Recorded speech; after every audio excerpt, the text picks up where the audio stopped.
I'm a scripture geek, and the reading in this Bible takes out an entire section of the monologue, the discussion actually, between Jesus and the woman, and I just caught myself startled by that, sorry. So I thought maybe it was in another verse. Anyway, so let me try and explain to you the intense hatred between Samaritans and Jews. This goes back, centuries before Jesus. And so these communities simply would not interact. They simply had no desire, no understanding, no appreciation, and indeed, they both wanted the other group dead. It's really that simple. I'm not sure what we would compare it to now. I will share with you that last night when I was at this event, I was asked to say a prayer, and when I stood up and I prayed for the Iranian people. And when I prayed for the Iranian people, as you looked around the crowd, you could tell that people's eyes, were aghast that we would be there praying for the Iranians because we're at war with them now, right? And so now all of a sudden, all Iranians, everyone in that country is bad. And it's sort of similar to what's happening here between the Jews and the Samaritans.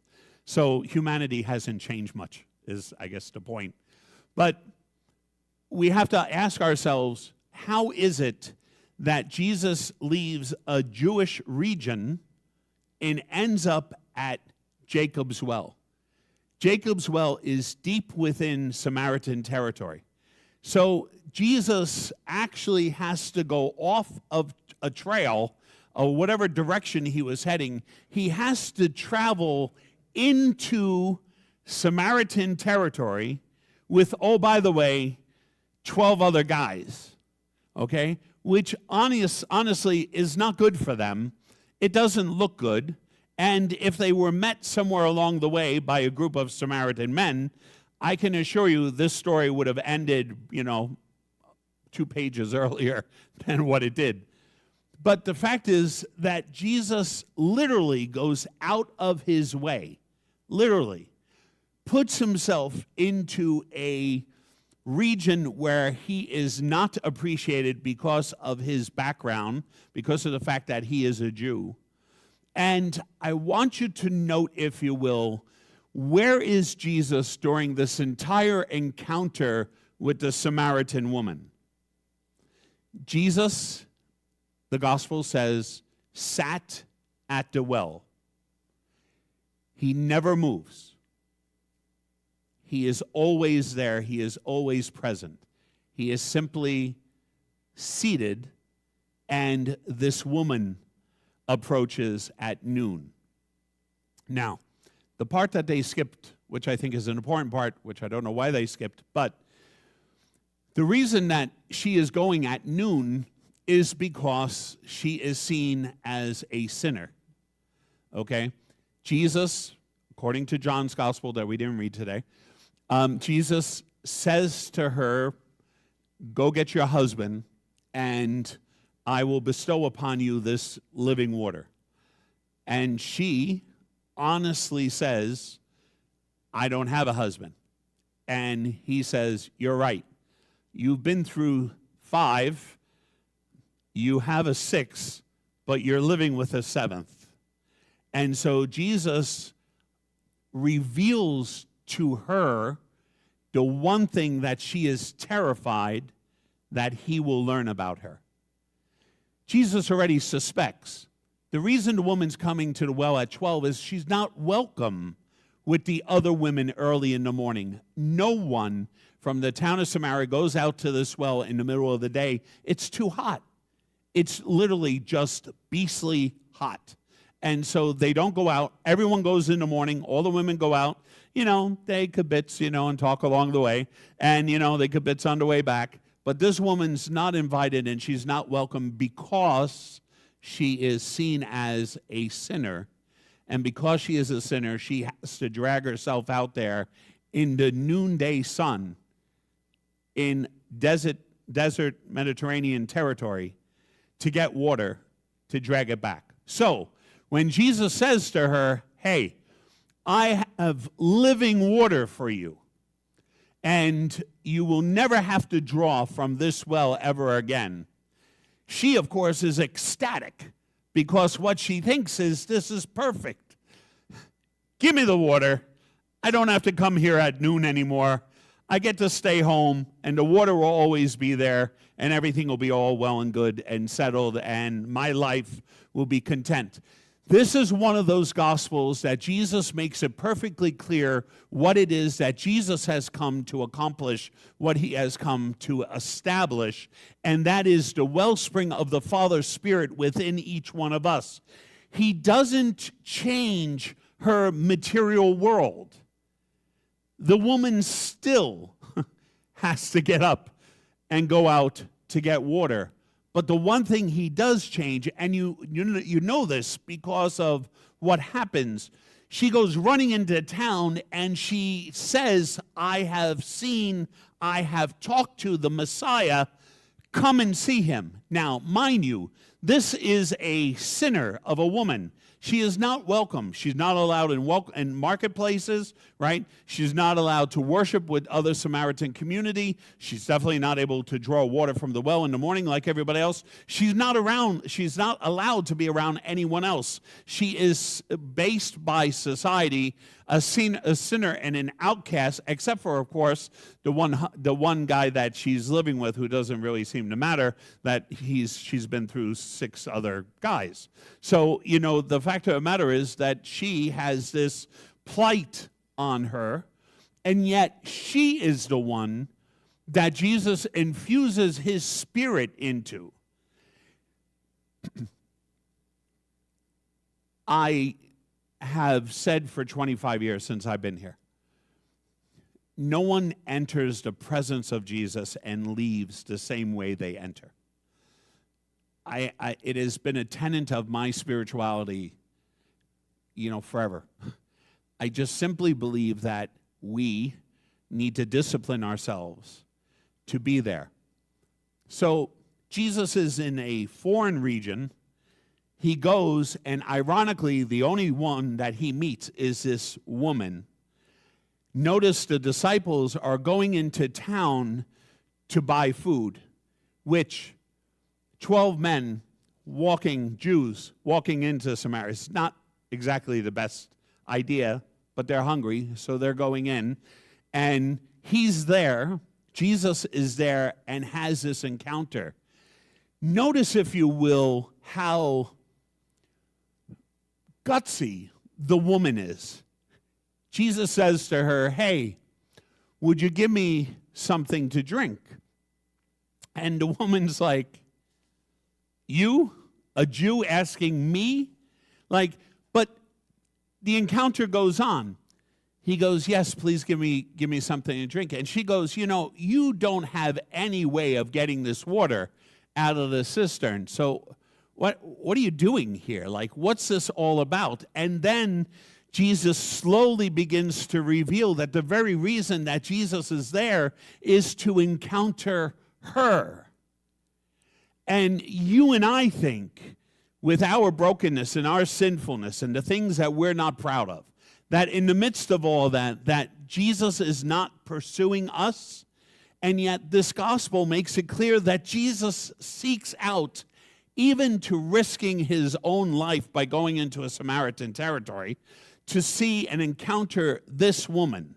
What are the chances that Jesus is just coincidentally there when this woman comes out? And oh, by the way, he starts a conversation with her. She's got no friends. She's got no relationships. So what does she do? She talks back to him because there's nobody else to talk to. The woman's isolated and alone. So she's encountering. And it's the fact that she is stripped of all dignity that she humbly engages in a conversation with Jesus and just lays it out the way it is. She's not concerned about his judgment. She is concerned once he starts talking about giving living bread that he will find out that she is on her X number of husbands, and because of that, he will withhold the gift. He doesn't. He knows that. He calls it out. And that's why in John's gospel, she says, I know you are a prophet. Well, that sentence comes right after the fact that Jesus says, go get your husband, and then we turn out that he doesn't have a husband, and it goes on and on. But, he calls it out. Where is Jesus during this encounter? He is still sitting by the well. There is nothing the woman says. There is nothing that she says. Her attitude, she's a little snippy. And she tells him off. And she is embodied with the same cultural issues about hating Jews, just like everybody else. It's just the way they were raised. It's what they understood. She never even thought beyond the fact that they were Jews, they were bad, right? Because that's what they were taught, And so she engages with him and ultimately, goes through the process, we assume, of giving him something to drink. Now, John points out exactly why that's a problem. Not only do they hate each other, but the very fact that a Jew would drink from a Samaritan's cup makes him impure. And where is Jesus during this entire process? Sitting there at the well. There's absolutely nothing she says. There's not an attitude she displays that Jesus is upset or annoyed about. Now, the 12 come back. And the 12, have food. God bless you. The 12 have food. And they come up and, they see that Jesus is talking to this woman. The woman now is starting to run back to town because Jesus has revealed to her everything there is about her and has already infused her with this living water. And so the irony about the Christian churches, Jesus chooses an adulteress to be the proclaimer of his presence in that town and region. And yet there are some Christian churches that will not accept women in roles of leadership within a church. It's not my story. It's not my example. I'm not making it up. The scriptures make it clear. Jesus goes after the ones that society feels are dismissed or not important or useless or lower on a societal scale than somebody else. And who is the one that he chooses to go announcing his presence is this adulterous woman on her X number of, I guess this one's a boyfriend, really. But he calls her and infuses her with his presence. Notice how Jesus' presence wells up within her that living spring. There's no magic words. There's no charm or something. There's nothing he says. It's simply her being in the presence of Jesus, being honest with Jesus and Jesus being honest with her, that she comes to a point of recovering her dignity and her value and her self-worth. And so she runs into the town not caring about what they think, but overwhelmed with what she has just experienced. And she doesn't care what people think anymore. She doesn't care how they judge her. And indeed, what happens at the end of the story? Did you pay attention? Those town people that would not talk to her now say to her, hey, we believe, almost as a slight, because people can't get out of their own way, we believe not because you told us, but because we have seen and we have heard for ourselves. Right? Humanity, we just can't let things go. So they weren't going to let her just get away with the fact. But what are they doing? They're talking to her, which would have never been acceptable or permissible in the culture. Jesus' presence challenges us. Jesus' actions challenge us to consider how we see ourselves in relationship with God, but also how we see others. The rolling eyes last night when I said we were going to pray for the Iranians, as much as I knew there was a fair number of those people who were a little put off by that, it is the truth. And I cannot escape the fact that our Jesus would be doing exactly the same thing. And for you and I as Christians, we could get really absorbed in all the scriptures and whatnot. I would ask us to reflect on what are the characteristics of Jesus. And the reason why I'm a Sunday guy of the Gospels is because I think there's a lot inside the Gospels that we don't know and we don't connect and we don't see how it's valuable for us today. And this story about Samaria and the Jews is definitively, clearly positioned in a space in our history right now where we do have to ask ourselves, who are these other people we're at war with?